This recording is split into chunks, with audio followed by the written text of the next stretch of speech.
السلام علیکم ورحمۃ اللہ وبرکاتہ۔ آج ہم بات کریں گے حلال اور حرام جانوروں کے حوالے سے، اور سب سے پہلے بات کریں گے ہم دیوبند کے حوالے سے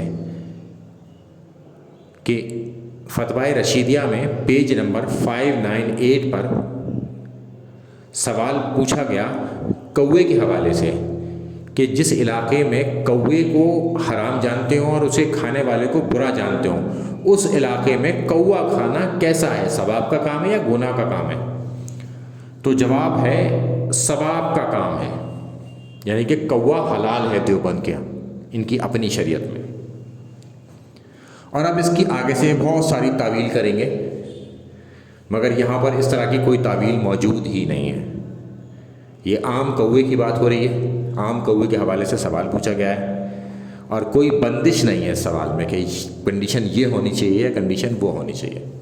اب دیکھتے ہیں شریعت محمد رسول اللہ صلی اللہ علیہ وسلم میں کوے کی کیا حیثیت ہے کہ کوے کو اللہ کے رسول صلی اللہ علیہ وسلم نے فاسق قرار دیا ہے، یعنی کہ جو چیز پاک نہ ہو، ناپاک چیز میں سے۔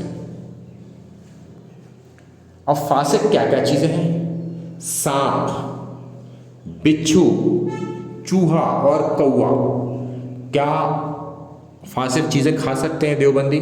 یعنی کہ فاسق تو چوہا بھی، کہ چوہا کھانا شروع کر دیں گے اب دیوبندی کیا؟ اس کے آگے سے پھر سوال ہوا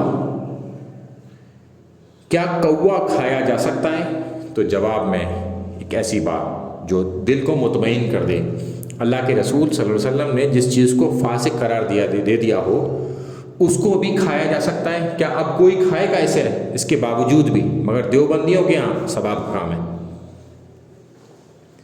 اب اس کے آگے سے ہم چلتے ہیں خرگوش کے حوالے سے کہ خرگوش بھی حلال ہے، مگر اگر کسی کے دل کراہیت کرتا ہے تو وہ نہ کھائے، مگر وہ حلال ہے، کیونکہ اپنے اپنے ٹیسٹ کی بات ہوتی ہے، اپنی اپنی پسند کی بات ہوتی ہے، علاقوں کی غذا الگ الگ ہوتی ہے الگ جگہ پر۔ اب ہم چلتے ہیں اس کے آگے، پالتو گدھے کے گوشت کو کھانے سے منع کر دیا گیا اور گھوڑے کے گوشت کو کھایا جا سکتا ہے۔ اس کے آگے پھر غزوہ خیبر کے حوالے سے کہ غزوہ خیبر پر متا کو حرام کر دیا گیا اور پالتو گدھے کے گوشت کو حرام کر دیا گیا۔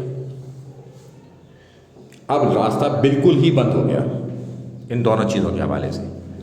اس کے علاوہ جنگلی گدھے کو کھایا جا سکتا ہے، یہ زیبرا جو ہے نا اسی کی ایک نسل ہے۔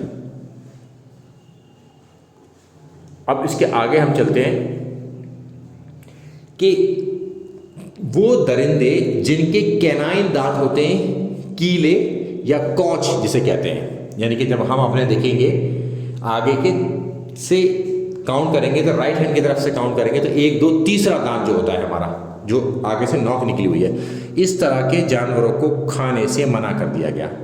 اور جن پرندوں کے ناخن ہوں ان کو کھانے سے منع کر دیا گیا۔ اب اس کی آگے ہم تفصیل دیکھتے ہیں اگلے طور میں کہ پھر وہی کیلے والے دانتوں کو درندوں کو منع کیا گیا، اور وہ پرندے جو پنجوں سے شکار کرتے ہوں، جیسے چیل ہے، کوا ہے، یہ پنجوں سے شکار کرتے ہیں، دبوچتے ہیں۔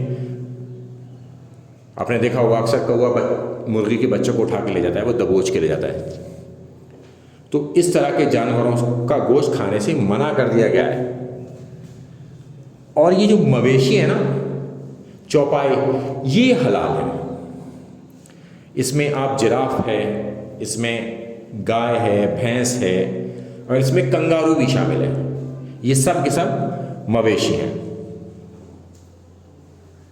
السلام علیکم ورحمۃ اللہ وبرکاتہ۔